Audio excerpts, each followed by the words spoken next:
বেদ বলেন সৃষ্টি অনাদি ও অনন্ত।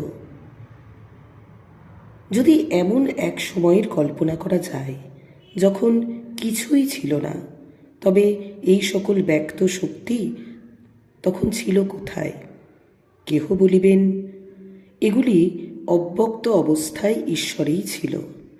তাহা হইলে বলিতে হয় ঈশ্বর কখনো সুপ্ত বা নিষ্ক্রিয়, কখনো সক্রিয় বা গতিশীল, অর্থাৎ তিনি বিকারশীল।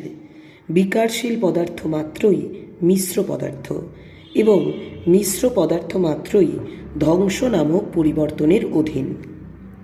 তাহা হইলে ঈশ্বরেরও মৃত্যু হইবে, কিন্তু তাহা অসম্ভব। সুতরাং এমন সময় কখনো ছিল না যখন সৃষ্টি